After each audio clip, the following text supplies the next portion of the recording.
성완종 전 회장의 최측근의 한 명인 박준호 전 경남기업 상무가 결국 구속됐습니다. 특별수사팀이 꾸려진 지 근 2주 만에 첫 구속자가 나오면서 성완종 리스트의 진실을 밝힐 비밀 장부가 존재하는지에 관심이 쏠리고 있습니다. 이 사건 구수봉 기자가 취재하고 있습니다. 구수봉 기자.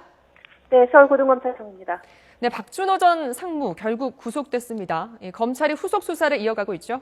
네, 그렇습니다. 검찰 수사를 앞두고 회사 내부 자료를 빼돌린 혐의를 받고 있는 박준호 전 상무가 오늘 새벽 구속됐습니다.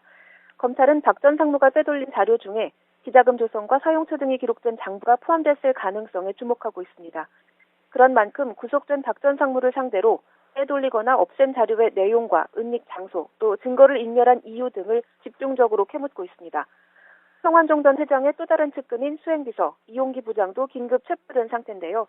검찰은 같은 증거인멸 혐의를 받고 있는 이 부장에 대해서도 오늘 중으로 구속영장을 청구할 방침으로 알려졌습니다. 이제 관심은 비밀 장부의 실체에 모이고 있는데요. 검찰은 어떻게 파악하고 있습니까? 네, 확실한 물증은 아직 찾지 못했지만 일부 정황 단서는 확보한 것으로 전해졌습니다. 최근 수사팀 관계자는 증거인멸 의혹 수사에 유의미한 변화가 있다고 말해 일부 진전을 시사했습니다. 우선 수사팀은 측근들의 휴대전화와 이메일 등을 조사하는 과정에서 성 전 회장이 측근들과 함께 금품 리스트 폭로를 위한 사전 회의를 가진 정황을 포착했습니다. 특히 숨지기 전날인 지난 8일 마지막 회의에서는 구체적인 폭로 대상을 선별한 것으로 보고 있는데요. 여기서 나온 성 전 회장의 발언 내용을 박준호 전 상무가 정리해 자료로 남긴 것으로 파악하고 있습니다. 빼돌려진 증거들 가운데 이 자료도 포함되어 있을 거라는 게 수사팀의 판단입니다.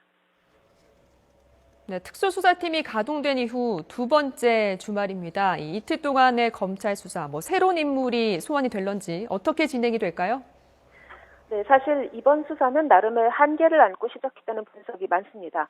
금품 공여자인 성 전 회장은 숨졌고 또 리스트에 오른 정치인들은 하나같이 혐의를 부인하고 있는 데다 더욱이 검찰에 협조할 것으로 기대됐던 측근들마저 입을 굳게 다무면서 상황은 한층 어려웠습니다.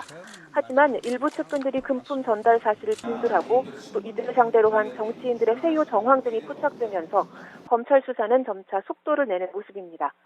우선 이번 주말에는 홍준표 경남지사에게 1억 원을 전달한 것으로 알려진 윤모 씨가 소환될 것으로 보입니다.